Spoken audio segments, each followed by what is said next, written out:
Something strange is happening in the silver market. Not gold, silver. And according to UBS, almost all roads lead to China. Right now, silver prices are exploding past $85 an ounce. But the real panic isn't the price. It's the shortage. In Shanghai, silver is trading more than $10 above international markets. Think about that. The exact same silver bar is suddenly worth dramatically more inside China than outside it. And when that happens, global supply starts moving in one direction, into China. Fast. China's silver imports just hit the highest level in 20 years. And the market is starting to realize something uncomfortable. China isn't just manufacturing the world anymore. It's consuming the world's silver too. And it's happening from both sides at once.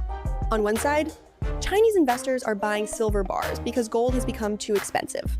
But honestly, retail demand isn't even the real story. The real monster is solar. Most people have no idea how much silver the solar industry consumes. Every solar panel quietly eats silver. The conductive paste inside solar cells requires it. And today, China dominates global solar manufacturing. UBS estimates the solar industry already consumes around 20% of the world's silver supply. A normal 400-watt solar panel uses roughly 4 to 6 grams of silver. That may not sound like much, until you realize China produces solar panels at a scale the world has never seen before. And suddenly, silver stops looking like a precious metal. It starts looking like industrial fuel. What's making this even crazier is cost pressure. Silver used to account for maybe 5% of solar production costs. Now it's closer to 15% or even 20%. In some cases, silver is becoming one of the single biggest cost components inside a solar cell, which means every new Chinese solar expansion wave is also a giant silver demand shock. And before April 1st, things accelerated even harder. Chinese solar manufacturers reportedly rushed production ahead of export tax rebate changes. Factories ramped, orders surged, and silver demand exploded almost overnight. The result? China imported 528 tons of silver in a single month. That's the highest monthly level in 2 decades.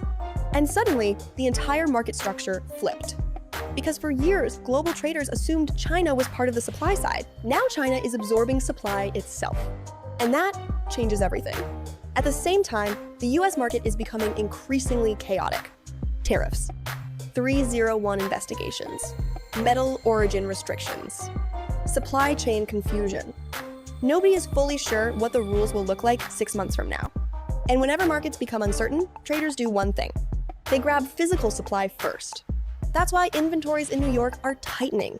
Spot supply in London is getting thinner. And more silver keeps moving east, toward China. This is how commodity squeezes begin. Because precious metals don't go vertical when demand rises slowly.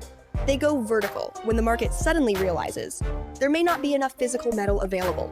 That's why the real story right now isn't just higher silver prices. It's the premiums. People are no longer bidding for silver. They're bidding for immediate delivery. UBS does warn this frenzy may cool down eventually. Some of this appears to be temporary. Low inventories, policy confusion, front-loaded Chinese demand, and supply chain panic. But even if the short-term squeeze eases, something much bigger is happening underneath. The global energy transition is quietly transforming silver from a precious metal into a strategic industrial resource. And China just happens to sit at the center of that transformation. The world's largest solar manufacturer, the world's biggest clean energy builder, the world's largest industrial system. For decades, commodities were mostly priced through Western financial markets. But that world may be changing.